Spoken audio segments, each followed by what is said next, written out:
ગોંડલના સેમળામાં ક્ષત્રિય સમાજની આ બેઠક સૌરાષ્ટ્રના ક્ષત્રિય સમાજના આગેવાનો ઉપસ્થિત છે।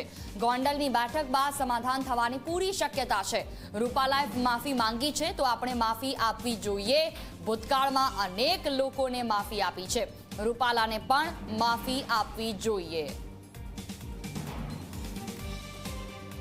ગૌરવ દવે સંવાદદાતા મારી સાથે જોડાયા છે। જી ગૌરવ, ગોંડલના સેમળામાં ક્ષત્રિય સમાજની બેઠક હતી, જેમાં વાત કરવામાં આવી કે રૂપાલાએ માફી માંગી તો આપણે આપવી જોઈએ, એટલે કે ડેમેજ કંટ્રોલની વાત સીધી આવે છે। પરંતુ બીજી તરફ કરણી સેના અને તેની કેટલીક મહિલાઓ છે કે જે સમાધાનના મૂડમાં નથી, તો આ મામલો હવે ક્યાં સુધી પહોંચી શકે છે? બેટા, મારો જન્મ ક્ષત્રિય ચોક્કસ જ રાજકોટ લોકસભા બેઠકના ભાજપના જે ઉમેદવાર પરસોત્તમ રૂપાલા દ્વારા જે રીતના ક્ષત્રિય સમાજ પર જે ટિપ્પણી કરી હતી અને તેને કારણે ક્યાંક ક્ષત્રિય સમાજની અંદર જે રોષ જોવા મળતો હતો, આજે હવે ગોંડલના પૂર્વ ધારાસભ્ય જયરાજસિંહ જાડેજાની આગેવાનીમાં ગોંડલના સેમડા ખાતે આવેલો જે ગણેશગઢ છે કે ત્યાં અત્યારે ક્ષત્રિય સમાજની મીટિંગ છે, તે બેઠક છે તે શરૂ કરવામાં આવી છે। સૌરાષ્ટ્રના ક્ષત્રિય સમાજના આગેવાનો છે તે આ બેઠકની અંદર ખાસ ઉપસ્થિત છે તે જોવા મળી રહ્યા છે।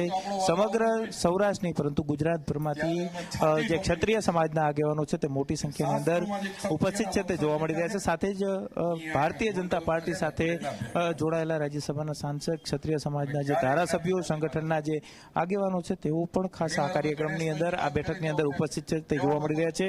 ક્ષત્રિય સમાજની બેઠકની અંદર પરસોત્તમ રૂપાલા પણ ટૂંક સમયની અંદર ઉપસ્થિત છે તે રહેવાના છે। પૂર્વ ધારાસભ્ય જયરાજસિંહ જાડેજાની આગેવાનીની અંદર આ બેઠક છે તે યોજવામાં આવી છે। આ બેઠકની અંદર કેસરી દેવસિંહ ઝાલા જે રાજ્યસભાના સાંસદ છે અને વાંકાનેરના રાજવી છે તેઓ પણ ઉપસ્થિત છે તે જોવા મળી રહ્યા છે। વિરેન્દ્રસિંહ જાડેજા ભાજપના જે કચ્છના ધારાસભ્ય છે તેઓ પણ આ બેઠકની અંદર ઉપસ્થિત છે તે રહ્યા છે। આ તરફના દ્રશ્યો છે તે આપણે બતાવવાનો પ્રયાસ કરીશું કે તમામ જે આગેવાનો છે તે ડાયસ ઉપર અત્યારે જોવા મળી રહ્યા છે અને તમામ પોતપોતાનું સંબોધન છે તે કરી રહ્યા છે। પ્રદ્યુમનસિંહ જાડેજા ભાજપના અબડાસાના ધારાસભ્ય છે તેઓ ઉપસ્થિત છે।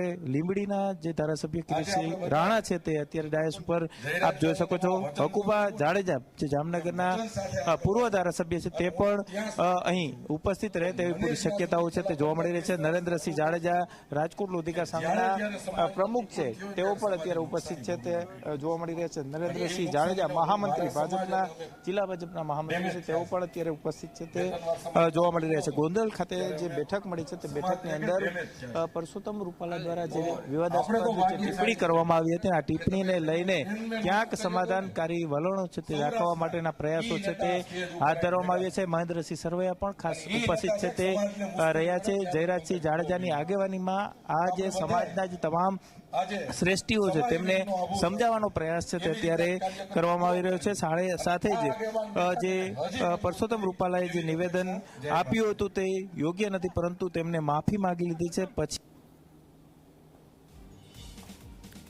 ફરી એકવાર આપણી પાસે પાછા ફરીશું ગૌરવ, તો વિવાદનો અંત આવશે કે કેમ તે સવાલ અત્યારે તો સભા મળી છે અને તેમાં કહેવામાં આવ્યું છે કે પરસોત્તમ રૂપાલા જો માફી માંગે છે તો આપણે માફી આપવી જોઈએ। જયરાજસિંહ જાડેજાની આગેવાનીમાં ક્ષત્રિય સમાજની આ બેઠક ને હવે